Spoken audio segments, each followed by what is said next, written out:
Chicken কিমা দিয়ে খুব tasty and মজাদার একটি নাস্তার আইটেম আমি শেয়ার করবো আজকে। যাদের হাতে একেবারেই সময় থাকে না বেলাবেলি করার জন্য অথবা বেলাবেলি ঝামেলায় যেতেও চান না, তাদের জন্য আজকের এই রেসিপি।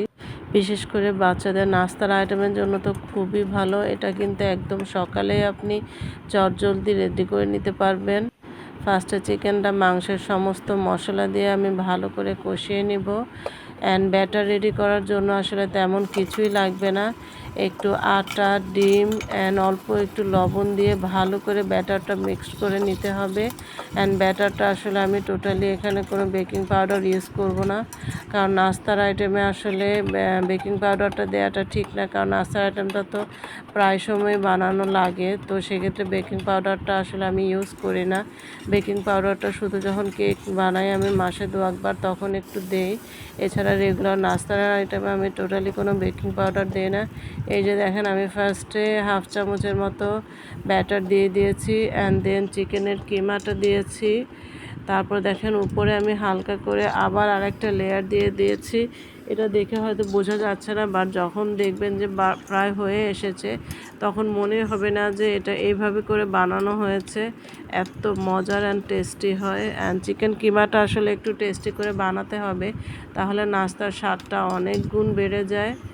এই যে আমি 4টাই দিয়ে দিয়েছি অ্যান্ড আমার এই প্যানটাতে খুবই সুবিধা হয় প্যানকেক বানানোর সময়। এই যে আমি এখন একটা পিঠ কিছুটা হয়ে আসার পর আমি এটা উল্টে দিচ্ছি। তো উল্টে পাল্টে অল্প করে একটু তেল দিয়ে এটা আমি ভেজে নিব। আর তার চেয়েও মজার বিষয় হচ্ছে এই আইটেমটা বানানোর সময় কিন্তু তেলের পরিমাণ খুবই কম লাগে। এক কথায় অসাধারণ হেলদি অ্যান্ড টেস্টি একটা আইটেম।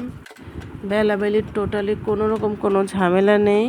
অ্যান্ড চিকেন কিমা দিয়ে এত অসাধারণ স্বাদের একটি নাস্তা হয়।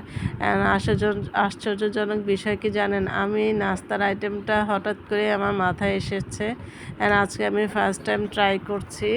বাট আমি আসলে ফার্স্টে একটু কনফিউজ ছিলাম যে টেস্টটা কেমন হবে আমি জানি না। বাট এটা বানানোর পর যখন সবাই টেস্ট করছিল তখন সবাই এত প্রশংসা করলো যে এত টেস্টি হতে পারে।